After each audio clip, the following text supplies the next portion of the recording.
fait des coups de poing, des coups de pied, on le fait tomber par terre. La bagarre. Il y a un plus fort, le plus fort de toute l'école. Il donne des gros coups de poing, il pousse, il griffe, il crache. Regarde. Là, un côté gentil, un côté méchant. Moi, je fais que des monstres. Pipon, pipon, pipon. Ils volent l'argent de la banque. Comme les pirates. Par exemple, ils volent un couteau, ils tuent. Ils tuent des gens. Ouais, il est méchant. Bah, c'est moi. Et moi, je suis méchant. Ouais, il est méchant. Parce que c'est moi. Les pédopsychiatres le disent, 70% des enfants souffrant de troubles du comportement voient ces difficultés perdurer à l'adolescence si on ne fait rien. C'est simple. Tous les enfants qui ont un trouble de comportement ne deviennent pas des délinquants. Mais tous les jeunes délinquants ont eu à un moment donné des troubles du comportement. Et tous les médecins, tous les spécialistes le disent, plus tôt on intervient, plus on a de chances d'arriver à quelque chose. Tollé, lorsque Nicolas Sarkozy, ministre de l'Intérieur, présente son projet de loi de prévention de la délinquance. Il propose de dépister les troubles du comportement dès la crèche pour faire baisser la délinquance. Il s'appuie sur un rapport de l'INSERM, l'Institut national de la santé et de la recherche médicale.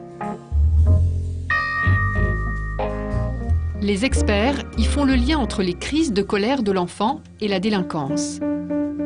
Ils recommandent donc de repérer dès 36 mois les petits qui présentent des troubles des conduites.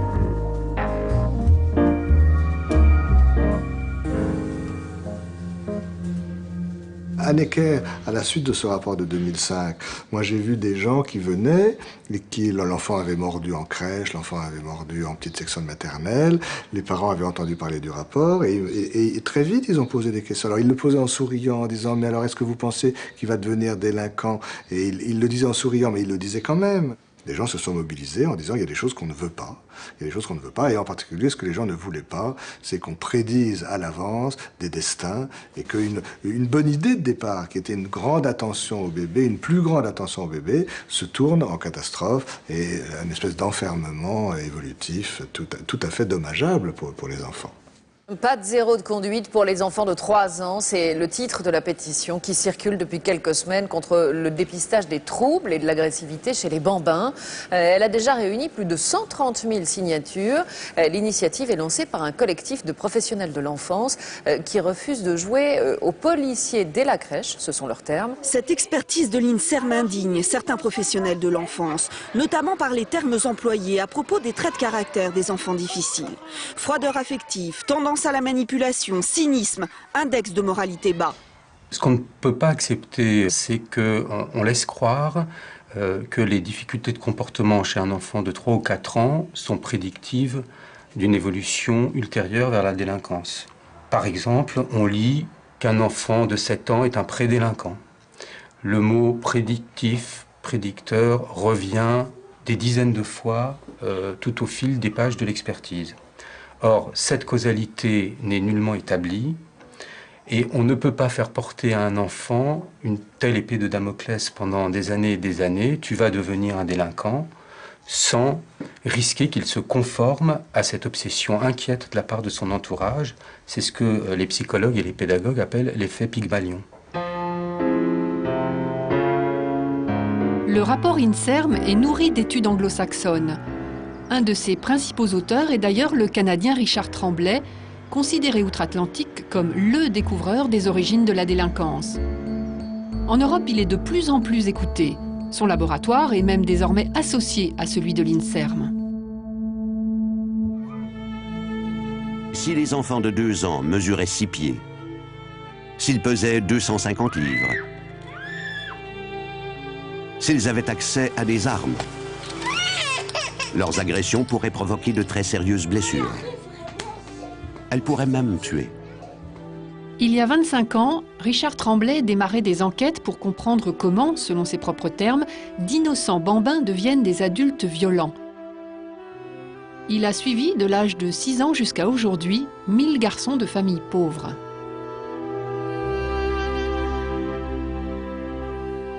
Nous avons choisi des garçons de milieux défavorisés en sachant qu'ils sont plus à risque de présenter des problèmes d'adaptation scolaire et des problèmes de déviance à l'adolescence. Nous nous attendions à ce que les problèmes d'agression augmentent avec l'âge.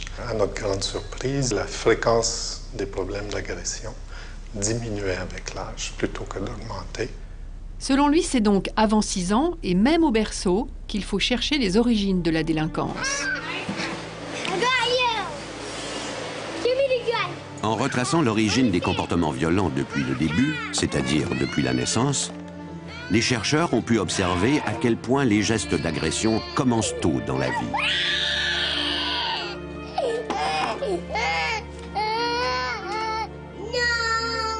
Comme agression et colère vont de pair, ils ont étudié les premières manifestations de colère chez les nouveau-nés. Richard Tremblay décortique le comportement des enfants. Il note par exemple que les crises de colère atteignent un pic à 20 mois. Il observe que de 14 à 30 mois, les petits sont particulièrement actifs pour obtenir ce qu'ils veulent et conclut que l'agression physique est à son paroxysme entre 3 et 4 ans. Et à cette période, les enfants apprennent des alternatives à l'agression physique. Et ce sont ceux qui apprennent moins bien que d'autres qui continuent, évidemment, à utiliser l'agression physique de façon fréquente jusqu'à l'adolescence. Là, on retrouve une coupure Amérique du Nord et Europe. Il est évident que là, il y a en particulier au niveau statistique, une croyance beaucoup plus forte dans la possibilité de reconstruire artificiellement, un petit peu comme, si vous voulez, avec des rats de laboratoire, d'aboutir à une réalité sur le comportement humain. Alors que nous, on est beaucoup plus sceptiques par rapport à ce type d'approche. Les Canadiens sont beaucoup plus, comme les Américains, sur une réflexion en termes de sciences humaines qui s'appuie sur de l'observation, et de l'observation, on tire un certain nombre immédiatement d'enseignements qu'on présente comme scientifiques.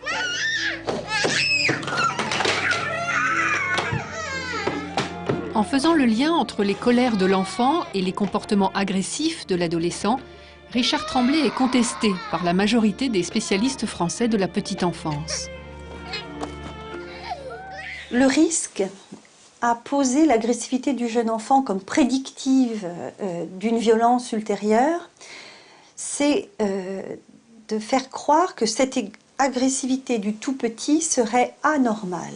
Les premières séparations, l'acquisition de la propreté, l'entrée à l'école maternelle propulsent les enfants dans des angoisses. Et ce sont des angoisses nécessaires qu'il faut pouvoir réguler, parler, accompagner.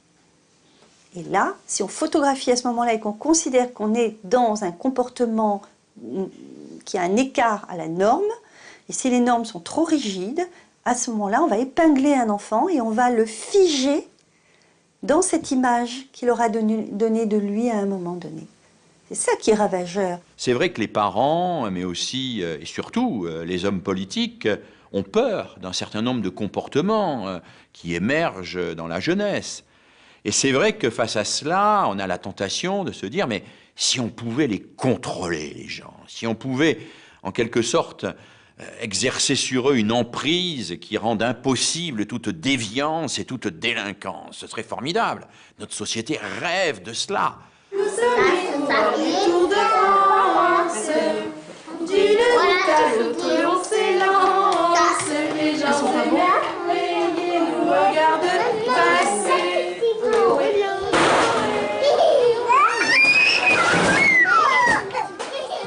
Il faut des rendez-vous fixes, tous les 3 ans, des bilans codifiés pour pouvoir les évaluer.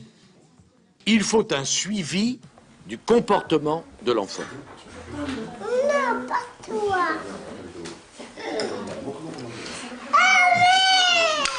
Pour repérer les troubles du comportement, l'INSERM recommande d'utiliser des questionnaires à l'école. L'enfant refuse-t-il d'obéir? Attend-il son tour? Remue-t-il sans cesse? Donne-t-il des coups de pied? Éprouvent-ils des remords?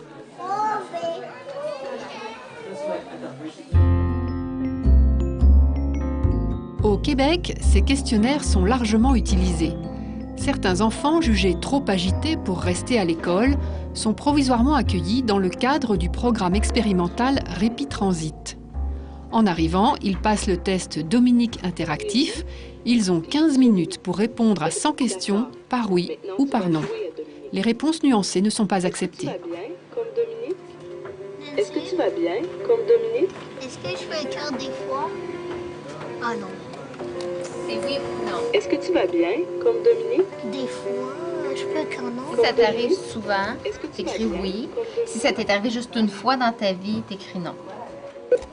As-tu souvent peur qu'il arrive un accident à tes parents, comme Dominique? As-tu souvent des grosses chicanes avec les adultes, comme Dominique? Ce que le Dominique nous donne, en fait, ce sont des pistes d'observation au niveau des probabilités de problèmes de santé mentale. Ce n'est pas une évaluation clinique comme telle. On ne pose pas de diagnostic à partir de ce test-là. Mais c'est drôlement utile d'avoir ces informations-là pour guider notre intervention. Alors, on touche des problèmes qui sont ce qui peuvent être de l'ordre des phobies spécifiques, de l'anxiété, des troubles oppositionnels, des troubles d'opposition avec provocation, des problèmes de conduite, l'hyperactivité, et ça nous donne aussi les forces et compétences de l'enfant. Alors, il y a une centaine de questions. La compilation se fait automatiquement, et quand les points verts apparaissent, c'est qu'il n'y a pas nécessairement matière à problème. Quand on a des points jaunes, là, il y a certaines inquiétudes, comme ici, au niveau de opposition-provocation, on cote quand même 5 éléments sur 9. Donc, on peut supposer qu'il y a quelque chose qui se passe là. Et quand on voit un point rouge, comme ici, au niveau des problèmes d'hyperactivité, là, on a comme un sérieux doute qu'il puisse y avoir une problématique particulière. Maintenant, ici, sur l'écran, vous voyez, il y a comme un signal qui nous dit de cliquer. Ce n'est plus ni moins une alerte. Si je le prends comme ci, alors vous avez un message qui vous dit, dans le fond, qu'il serait intéressant de consulter, de référer le jeune à une personne qualifiée pour prendre la situation en charge. Est-ce que tu es malade quand tes parents s'en vont? Refuses-tu souvent d'obéir aux adultes, comme Dominique? Il existe aujourd'hui des questionnaires, des tests, le plus souvent d'ailleurs adaptés de tests mis en place aux États-Unis ou au Canada, qui commencent à déferler en France. Ces tests comportent des questions souvent extrêmement hétéroclites sur l'agitation, sur l'incapacité à rester assis sur une chaise ou sur l'anxiété que peut présenter un élève. Alors, ces tests m'effraient. Quand tu dois rester assis, est-ce que tu grouilles beaucoup? Ils m'effraient parce que dans l'immense majorité des cas, ils ne contextualisent pas les situations. C'est-à-dire qu'on dit tel enfant a du mal à rester assis sur une chaise, tel enfant n'est pas capable de se concentrer sur son travail, mais on ne dit pas quand, on ne dit pas sur quel travail, on ne dit pas dans quelles conditions. Fais-tu souvent des choses méchantes pour te venger? As-tu déjà mis le feu comme Dominique? Voici le Dominique interactif version française. En 2005, près de 2000 enfants de la région Provence-Alpes-Côte d'Azur sont passés par la moulinette du Dominique interactif. La MGEN, Mutuelle de l'Éducation nationale, réalisait une étude sur la santé mentale des enfants de 6 à 11 ans. Enseignants et parents devaient aussi évaluer le comportement de ces enfants. Lorsque ce questionnaire est arrivé sur Paris, il a suscité la polémique. Voilà le questionnaire, le fameux questionnaire. L'étude sur la santé des enfants des écoles primaires parisiennes. C'était une école maternelle. C'est le médecin de l'école qui nous a donné ce questionnaire.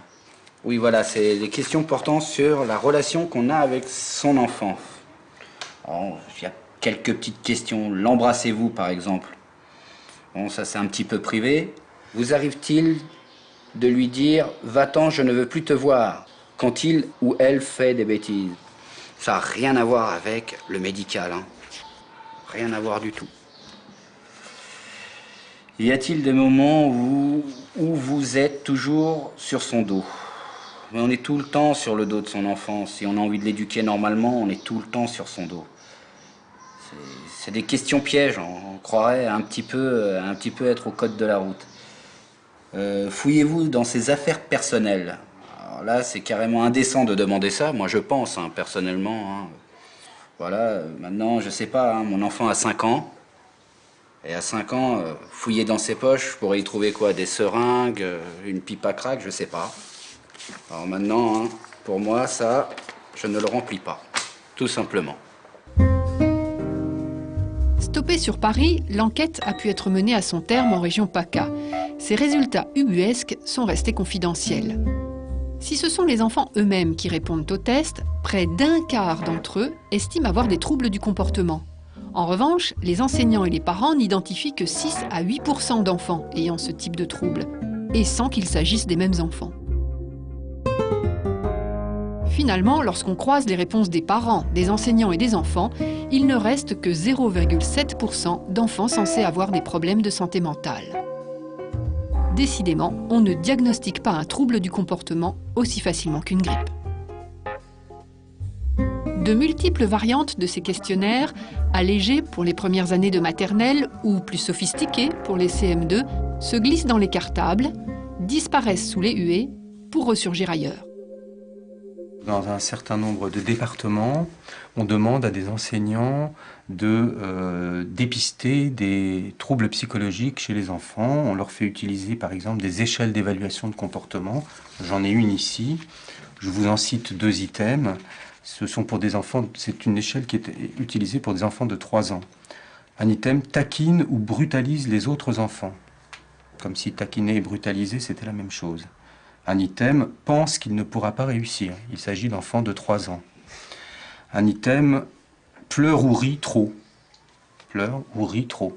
Là aussi, comme si on était dans le même ordre d'idées. Alors, on demande à des enseignants, qui ne sont donc pas des soignants, d'établir des diagnostics. On le fait à partir de critères qui ne sont absolument pas pertinents. Ça risque de figer le regard des enseignants et des parents. Ça risque aussi de faire repérer comme malades des enfants qui ne le sont pas. La question est de se dire quel est le système qu'il y a derrière, au fond. Est-ce que c'est un système qui donne la priorité à l'éducation, à la prévention, et qui investit globalement sur la création de situations nouvelles pour que les enfants se développent? Ou est-ce que c'est un système qui repère, qui trie et qui écarte?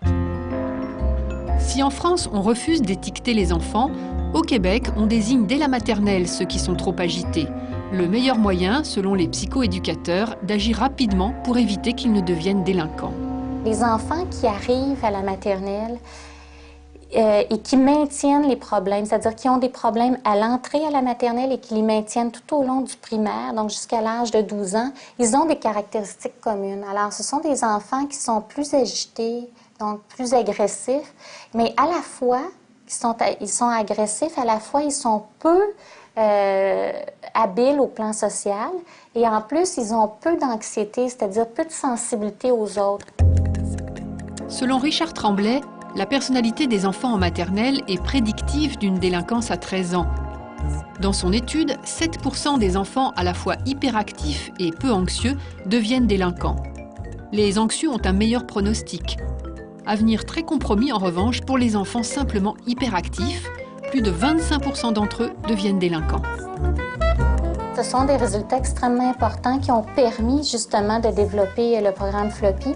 Donc, Floppy est né en 1990. On a ici Floppy, qui est un petit chien, qui est notre personnage principal. Et lui, c'est un chien qui adore les enfants. Il est très... il remarque chaque changement chez les enfants. Il leur parle. Il écoute et il reçoit beaucoup de confidences des enfants. Bonjour les amis! Ah, que je suis content de te voir ce matin. On explique aux parents en début d'année que cette année, l'école de votre enfant a choisi de mettre en place un programme de prévention et on veut vraiment aider tous les enfants et particulièrement les enfants qui ont plus de difficultés à s'intégrer. Par exemple, des enfants qui bougent beaucoup, qui ont de la difficulté à respecter les consignes, qui font des crises de colère, qui ont des comportements d'agressivité ou d'opposition. On veut vraiment aider ces enfants-là à bien commencer l'école. Est-ce que tu sais qu'il y a des amis, au lieu de demander à l'ami pour utiliser son jouet, il va le prendre ou peut-être qu'il va frapper l'ami? Mais est-ce que tu crois qu'on pourrait lui apprendre à l'ami? Comment on prend contact? On vise surtout l'enseignement des habiletés sociales, donc c'est-à-dire enseigner aux enfants à identifier les problèmes, à trouver des solutions qui sont adéquates. Qui veut me rappeler la deuxième règle de Floppy? William. Alors, la deuxième règle, je pose des questions. Je vais laisser la fiche. On travaille des règles, aussi des comportements qui favorisent les relations sociales positives chez les enfants. Pour que tu te rappelles que Si l'école repère un enfant au comportement agité, ses parents reçoivent à leur domicile la visite d'intervenants sociaux. C'est le volet famille du programme Floppy, mis en œuvre dans une majorité d'écoles au Québec. Alors ici, aujourd'hui, on est en Estrie avec un groupe d'intervenants sociaux qui réalisent l'intervention familiale auprès des enfants qui font le programme Floppy. Alors, on va commencer par faire un petit tour de table pour voir vos besoins pour aujourd'hui. C'est un enfant qui semble très opposant au cadre que l'enseignante peut apporter. À la moindre règle, à la moindre autorité, c'est l'explosion. Es-tu allée dans la famille? Oui, je suis allée dans la famille. Il n'y a pas nécessairement de problème à la maison. La mère ne ressortait pas de difficultés avec les comportements de son garçon. Et même que quand on lui présente le portrait de l'école, elle est très surprise d'entendre ça. Parce qu'elle ne connaît pas son garçon sous cet œil-là. Donc, déjà, ça a été, pourquoi un suivi psychosocial comme ça? Est-ce qu'elle est vraiment très permissive ou... C'est un peu laisser aller. Hein? L'enfant va qu'à ses occupations sans nécessairement qu'il y ait de limites. Donc, il mange devant la télé, ça ne dérange pas. Exactement. Tout ça. Donc, tu as travaillé le rôle d'autorité, puis qu'elle comprenne bien le besoin aussi de l'enfant d'apprendre à respecter puis à mieux gérer là, les interdits. Là. Oui, puis que là, les frustrations font partie de la vie aussi, puis qu'elle doit lui en imposer pour qu'il développe ce côté-là de lui aussi. Soit quelqu'un d'un peu plus agréable avec les autres aussi. Exactement. OK. Au Québec, ces programmes très intrusifs auprès des parents se sont banalisés. Et rares sont les familles qui s'y opposent. Qu'est-ce qui fait que les gens, finalement, sont séduits de plus en plus face à cette approche-là? C'est que ça offre une solution simple à un problème complexe. Et ça le fait sous la forme d'un argument d'autorité. Nous savons que les problèmes sont créés à tel moment par telle cause, donc nous avons développé pour vous des formes d'intervention qui vont pallier justement à ces problèmes-là. On achète le programme et en plus on a le luxe de ne pas avoir à réfléchir sur les fondements, les causes de ces problèmes-là. Les experts ont déjà fait le travail. Et puis en plus, le politique légitime aussi ce type de travail-là en développant des programmes de subvention massifs pour l'appliquer. Guide d'habileté sociale, guide de soutien aux pratiques parentales, la liste de la panoplie pour bien élever son enfant est longue mais bordée. Pour les parents, tout est codifié, mis en fiche.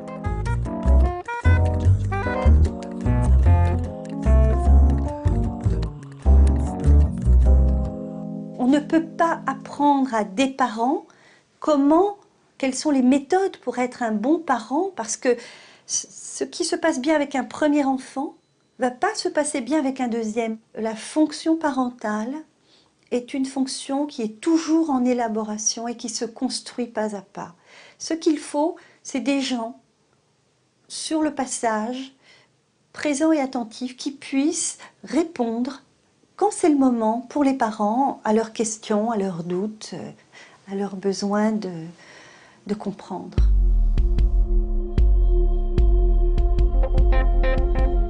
Prévenir la délinquance toujours plus tôt, dès la grossesse? Il fallait y penser. Dans toute la province du Québec, les femmes enceintes, jeunes, célibataires, démunies, sont ciblées. On suppose que l'enfant qu'elles portent va développer des troubles de conduite si elles ne sont pas suivies dès le 4e mois. Un drôle de regard sur l'enfant à naître et un contrôle de la mère qui peut devenir oppressant. À l'époque où moi j'étais ciblée par le programme, Bon, je travaillais pas, j'étais sur l'aide sociale. J'ai eu un cheminement assez particulier aussi dans ma vie. J'étais une mère monoparentale. Ça aussi, ça rentre dans les critères, mère monoparentale. Alors, ben, on est venu, moi aussi, j'ai fait partie du programme Holo. On venait me livrer des œufs, des oranges à la maison, du lait. Puis bon, d'avoir le suivi d'une infirmière, ben, je trouvais ça bien parce que bon, mon premier enfant, j'étais un peu isolée, puis c'était bien. Mais à partir il y a eu un moment où c'est devenu assez intensif. On me téléphonait, on me posait beaucoup de questions, puis je me suis sentie surveillée. J'ai eu besoin de... je voulais consulter un psychologue pour bon, différentes raisons. Puis on voulait m'envoyer absolument un travailleur social à la maison. J'ai refusé. Bon, je me disais travailleur social, police de la pensée. J'avais un peu... mais on a insisté fortement, fortement. Fait que moi, j'ai fermé la porte à ça, puis j'ai dit non, mais qu'est-ce qui se passe là? Je me suis sentie ciblée, puis je me suis sentie surveillée. C'est pas vrai que tout se joue en 0-3 ans. Je veux dire, on tient pas compte de la résilience, en fait, puis des capacités de l'individu de sortir. Moi, je veux dire, je viens aussi d'une famille dysfonctionnelle, mais je considère que je fonctionne très bien quand même dans cette société-là. Puis j'essaie d'avoir un regard critique. Mais en fait, j'ai l'impression qu'on ne veut pas, justement, produire des individus, avoir des individus critiques. C'est qu'on est en train de concevoir, de créer une catégorie sociologique nouvelle des jeunes. On pourrait dire la catégorie virtuelle de l'adolescence à naître. Donc, il y a comme vraiment une espèce de prédiction qui est absolument terrible parce qu'on condamne déjà à l'avance, avant même que l'adolescent ait fait des problèmes ou que même l'enfant ait manifesté des difficultés d'adaptation, avant même que ça se produise, on va investir beaucoup d'énergie pour essayer de faire disparaître quelque chose qui n'est pas encore advenu. La France est bien partie pour suivre l'exemple canadien. Suivant la recommandation de l'INSERM, une recherche a démarré à Paris. Elle cible 440 femmes enceintes, jeunes, ayant un niveau d'études et un revenu faible. Elles ont été divisées en 2 groupes, dont l'un reçoit la visite régulière de psychologues. Et ce qui est fascinant justement par rapport à ce type de programme, entre autres sur le comportement, sur la délinquance, sur les jeunes, etc., c'est qu'on s'intéresse justement à la famille pauvre, mais on ne s'intéresse pas à pourquoi la famille est pauvre et qu'est-ce qu'on pourrait faire pour éviter que la famille soit pauvre. C'est un petit peu, si vous voulez, comme à la fin du 19e en France, hein, où les ouvriers pauvres, etc., étaient considérés comme porteurs de tous les maux, à cause en particulier de l'alcoolisme. On s'est rendu compte que ce n'est pas la lutte contre l'alcoolisme qui avait permis de régler un certain nombre de problèmes sociaux, c'était l'amélioration des conditions de vie et la protection par rapport à un certain nombre de situations à risque et de danger qui avait permis petit à petit que recule la tuberculose ou que recule la délinquance ou les comportements dits délinquants d'une partie de la population. Il y a un peu plus d'1 an, l'INSERM, l'Institut de la santé et de la recherche médicale, avait mené une étude sur les troubles de conduite des enfants dès la maternelle. À partir de 3 ou 4 ans, une étude controversée. Saisi du dossier, le comité d'éthique vient de rendre son avis. C'est une mise en garde. Aujourd'hui, le comité d'éthique condamne à son tour les propos de l'INSERM. Il est porteur du gène de la violence. Il est porteur dans son cerveau intrinsèquement d'une capacité à exercer une délinquance future. Et là, nous disons, arrêtons, ce qui est important, c'est l'environnement.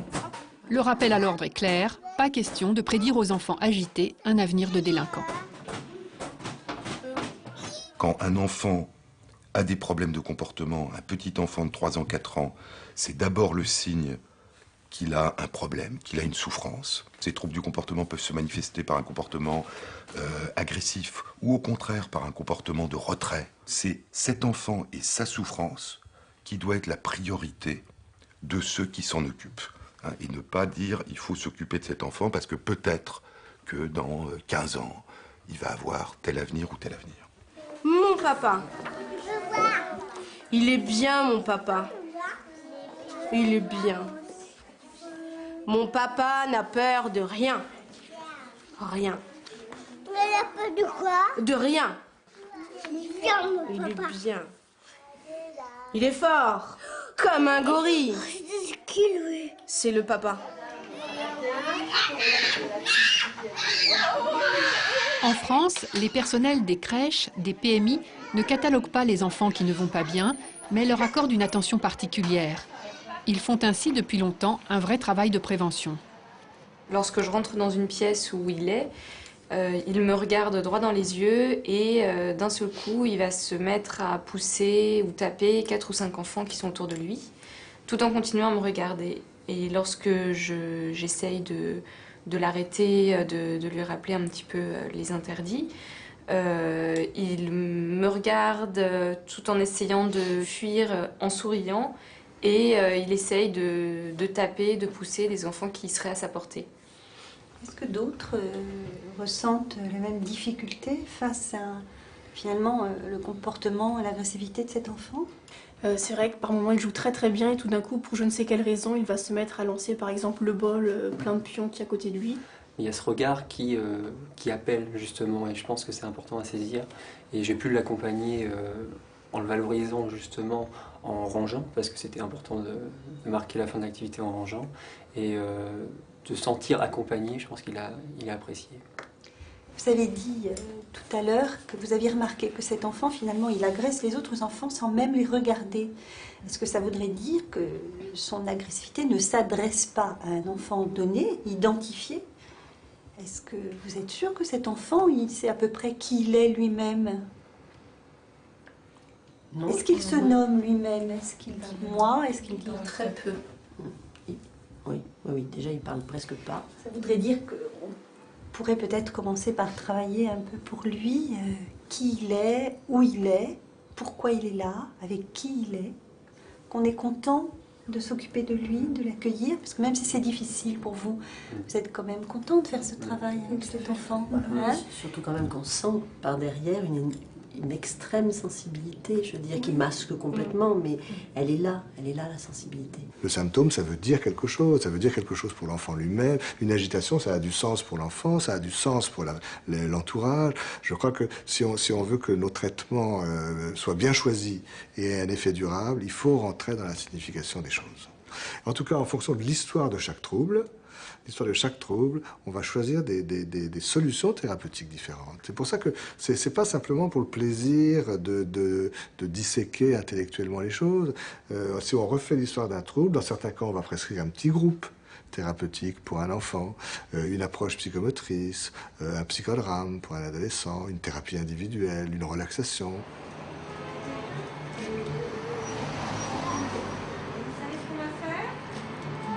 J'envoie un mouvement à Gabriel. Tu passes avec l'autre main. On l'attrape d'une main, on le passe avec l'autre.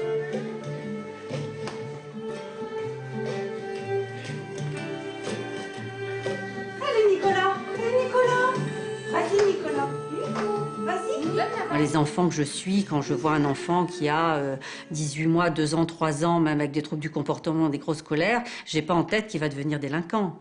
J'ai en tête qu'on va l'aider, qu'on va travailler sur la prévention, que ça va pouvoir se poser, qu'on va réfléchir à ce qui se passe, à pourquoi il est dans cet état-là, à qu'est-ce qui amène à ces mouvements, qu'est-ce qui amène à cette colère, à cette agitation. Et on va travailler avec lui, avec ses parents, pour que ça puisse se poser, qu'il puisse se calmer, rentrer dans les apprentissages et poursuivre sa vie scolaire normalement. Je vais dormir. Allez, on met les bras le long du corps. On essaie de respirer tranquillement avec le ventre. Vous essayez, si vous pouvez, de fermer les yeux et vous écoutez la musique. On écoute.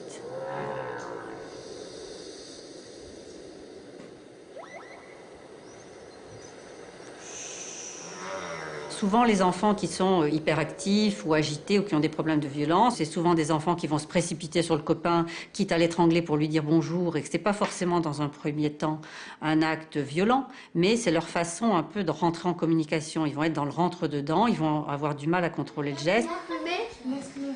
Ils prennent un crayon dans la trousse, ils vont en faire tomber 10. Ils prennent le cahier, c'est pas le bon. Je veux dire, on est tout le temps en train de leur dire de se poser, d'arrêter de bouger. Donc ça entraîne beaucoup de difficultés. Attends, la le petit papillon. C'est pas tige, c'est pas tige. On s'est rendu compte que ça va beaucoup plus vite pour les enfants, que ça les aide beaucoup plus si on travaille d'emblée psychothérapie, psychomotricité. La psychomotricité, moi je dis que c'est une thérapie de la réalité. C'est-à-dire que c'est une thérapie dans laquelle on tient compte de l'école, de la maison et de l'enfant.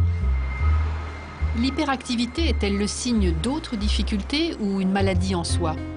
Tous les spécialistes ne sont pas d'accord. Résultat, certains préfèrent chercher les causes de l'agitation, tandis que d'autres privilégient l'action sur les symptômes. comme à l'hôpital Robert Debré, où l'on traite quasi systématiquement les hyperactifs avec des médicaments. La Ritaline ou le Concerta sont souvent efficaces, à court terme en tout cas. Vous disiez que depuis la prise du médicament, les choses ont été transformées. Ceci dit, ils n'ont pas le médicament tous les jours, ils ne l'auront pas toute leur vie. Pour ma part, par exemple, on n'a pas de recul, puisque pour l'instant, il a le médicament, on n'a encore jamais fait d'arrêt. Mais quand on voit le matin comment il fonctionne, lorsqu'il a pris son médicament jusqu'à 1 heure de temps après, je me dis qu'on n'est peut-être pas encore sorti de l'auberge, malgré toutes les techniques qu'on peut mettre en place pour l'aider, quoi.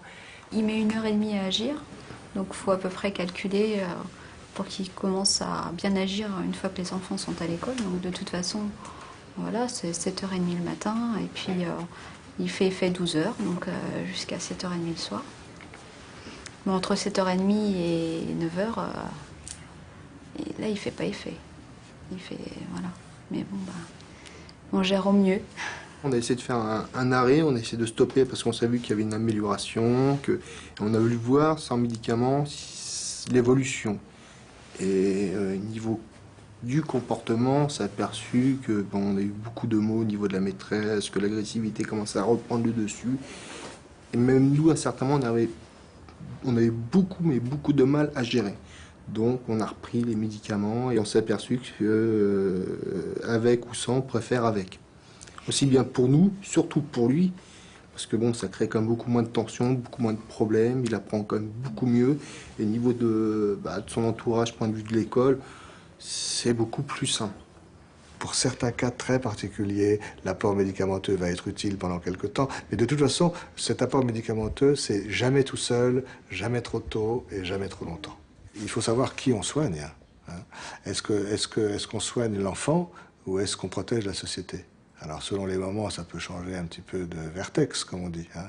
Mais moi, mon métier, c'est quand même d'aider les enfants. C'est pas de protéger la société des enfants qui leur font peur. Et alors, d'autant plus qu'on est dans les paradoxes incroyables, c'est que la société est elle-même de plus en plus agitée.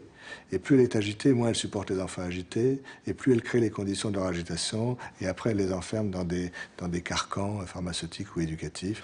L'école faisait, et l'école faisait bien, hein, sans se poser de problèmes majeurs, avant l'invention de la Ritaline. Quand vous voyez maintenant ce qui se passe aux États-Unis avec des millions d'enfants qui sont sous Ritaline, vous dites ce qui aujourd'hui est considéré comme insupportable dans une école, il y a 20 ans, c'était considéré comme normal, même si ce n'est pas souhaitable. Donc il y a un risque toujours qu'à partir du moment où on peut corriger quelque chose, le seuil de tolérance ou le seuil de normalité bascule. Qu'ensuite, on considère que sous prétexte qu'un médicament est disponible, eh bien ce qu'on attend comme comportement d'un enfant, comme comportement dit normal, change. Il y a une espèce de pente glissante où maintenant aux États-Unis, ce sont les enseignants qui demandent que l'enfant voie un médecin pour qu'il se voie prescrire un médicament. Et donc, est-ce que la classe, encore une fois, doit s'adapter aux élèves tout en les accompagnant, les aidant et en les guidant, ou est-ce que tous les élèves doivent s'adapter à ce que l'institution attend d'eux?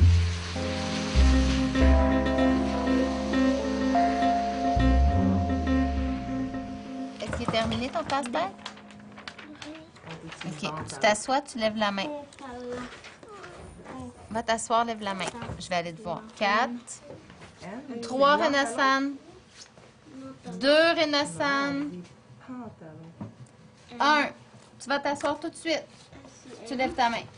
3 éducateurs pour 6 élèves. Au Québec, certains enfants trop agités sont extraits de leur classe pendant une dizaine de semaines. Ils bénéficient d'un suivi individualisé et d'un apprentissage intensif des bons comportements. À la clé, la réintégration dans leur classe ordinaire. Le programme Répitransit, c'est un peu la dernière chance pour un enfant de se reprendre et de pouvoir rester dans son école d'origine. Va t'asseoir, lève la main. Renaissance, assis. 7 plus 0, ça fait? 7. C'est bon, hein? Tu mets quoi, non? 2. Non, 1. Tiens. Tu peux aller coller, tu vas venir me voir, d'accord? Et pourquoi tu es ici? Parce que j'ai des troubles de comportement. Ça veut dire quoi? C'est quand ton comportement est moins bon. peux avoir besoin de très peu de temps pour te calmer, comme celui-ci, qui est 1 minute ou 2 minutes. 1 minute. Ici, on va avec un peu plus grand. Celui-ci, tu as 5 minutes pour reprendre ton travail ou te calmer. Et quand on est arrivé avec ce gros-là, C'est fini. quand le sable est tombé au complet, la récréation est terminée. C'est sur ces choses-là qu'on travaille le plus ici. Je fais le travail demandé, je respecte les personnes qui m'entourent, je lève la main pour prendre la parole, je regarde la personne qui me parle et je demeure à ma place. Alors, quand on a acquis ces attitudes de base-là, on est réputé être fonctionnel pour être capable de vivre dans une classe régulière. On indique aux enfants au tableau, ici ça n'a pas été, là, quand on fait un -1 comme ça, à la période de 8h30 à 9h30, c'est qu'il s'est passé quelque chose, là, il y a eu trop d'avertissements, donc il a perdu un point. Et ici, voyez-vous, il a perdu du temps, ici il a été impoli. Donc ces points-là sont notés, puis ce genre de comportement-là, on les travaille. Mais ça peut retarder en même temps l'intégration, le retour à la classe ordinaire. Alors ce que la science et l'expérience nous montrent, c'est que le dressage est toujours plus efficace que l'éducation. C'est toujours plus efficace à court terme, c'est toujours plus efficace pour produire des individus formatés, conformes et entre guillemets adaptables à une situation sociale donnée. Mais c'est une efficacité que pour ma part je récuse, parce qu'un enfant n'est pas un objet. Parce qu'éduquer un enfant, c'est pas fabriquer une marionnette, une poupée.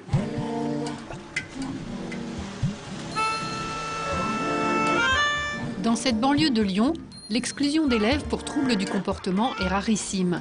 Pourtant, le taux de chômage est 2 fois plus important que la moyenne nationale et les enfants sont majoritairement issus de l'immigration. Ce que nul ne nie, c'est qu'il existe effectivement chez un certain nombre d'enfants des prédispositions. Alors il y a des prédispositions à caractère biologique, il y a aussi des prédispositions à caractère sociologique qui sont liées à ce qu'on appelait le handicap socioculturel, qui sont liées au milieu de vie. Mais qui dit prédisposition ne dit pas causalité. Or, la pédagogie et l'éducation, c'est justement créer des situations qui vont venir sortir l'enfant du déterminisme, sortir l'enfant de ses prédispositions.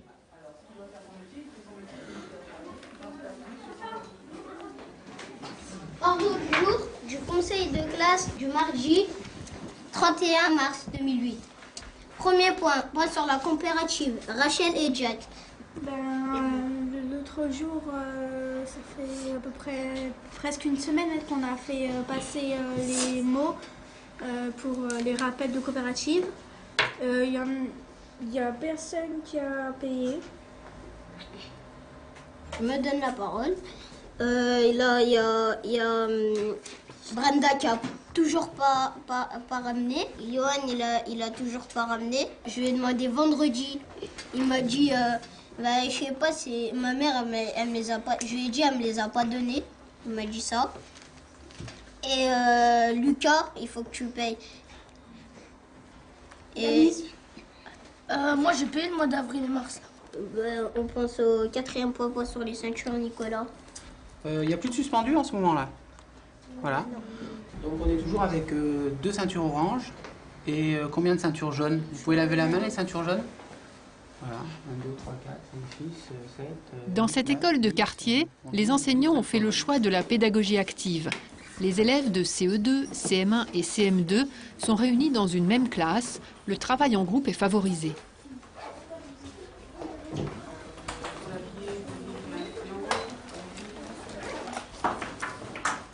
On essaye de former des élèves autonomes. Ce matin, là, c'est le temps de travail personnel. C'est un moment où on s'organise un peu librement. Si on a envie de commencer par les maths, on commence par les maths. Si on a envie de commencer par l'histoire, on commence par l'histoire. Mais c'est un travail qui est déjà en cours, en fait, qu'on finit, simplement. Après, ils ont comme priorité de travailler sur tout ce qui est production écrite, sur les petits livres qu'on produit dans l'école. Tous les matins, nous avons une licence que, par contre, moi, j'ai... Après, il y en a qui ont d'autres projets, comme par exemple des préparations pour des passages à la radio. Il y en a qui s'occupent de la coopérative. Donc chacun va à ses occupations. 5. Je t'écoute. Alors, je vais vous lire les infos sportives du week-end. J'ai cru que tu allais me le faire en anglais. Foot. Bordeaux a gagné une large victoire 6-0 face à Monaco. Deuxième Bordeaux avec 48 points. Une seconde. Est-ce que juste on peut avoir un petit peu moins de bruit, s'il vous plaît? Mélodie, Jack, j'ai entendu un petit peu ta voix. Les tables sont organisées de manière à ce qu'il y ait à la fois des premières années, des deuxièmes années et des troisièmes années, pour pouvoir favoriser l'entraide et la coopération dans le groupe en fait, les échanges. Il y a également des garçons et des filles obligatoirement dans chaque table, et il y a également aussi des ceintures de couleurs différentes. Il faut qu'il y ait au moins, en début d'année, une ceinture de couleur jaune à chaque table, qui sera un petit peu le tuteur de la table en fait. Il faut que tu fais comme ça, pourquoi tu le fais? Quand on a un élève dans la classe, on est ceinture blanche, c'est-à-dire qu'on est capable de travailler dans la classe, de se comporter raisonnablement bien dans la classe, en présence d'un adulte. Ça donne un certain nombre de droits, comme d'aller boire, d'aller aux toilettes, de pouvoir travailler, voilà. Mais on travaille normalement à sa place. Et puis quand on va montrer des signes particuliers, des compétences particulières, on va passer à la ceinture jaune, et là on aura un peu plus de droits. Par exemple, on peut travailler sans la présence d'un adulte, on peut être dans la deuxième salle. Plus on grandit, plus on mûrit, plus on devient responsable, autonome, travailleur, plus au niveau du comportement avec les autres ou avec les adultes, ça ne pose pas de problème, et plus on grandit dans les ceintures, et voilà.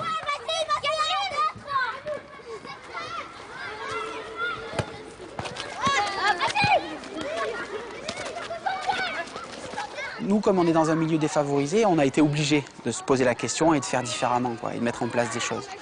Il y a 15 ans, à l'école, ça faisait très peur. Moi, je suis arrivé il y a 11 ans seulement. C'était déjà un peu compliqué, quoi. La vie dans la cour était tendue. Quand on montait en classe, les élèves étaient très excités, énervés. En mettant en place toutes les choses qu'on a mis en route dans l'école, voilà, les choses se sont améliorées. En l'espace de 10 ans, l'école s'est transformée, quoi. Et le moment de récréation, le moment où on ne travaille pas, est un moment qui ne débouche pas sur des tensions et sur des conflits. Et quand il y en a, on les règle tout de suite, entre enseignants avec les enfants, de façon assez cadrée et organisée, pour que dès qu'on retourne en classe, les choses soient réglées et qu'on puisse se mettre au travail. L'impression de calme que ça donne dans la classe, c'est tout ce qui est organisé pour que chaque enfant trouve sa place, retrouve de la confiance et arrête de faire semblant d'être un élève.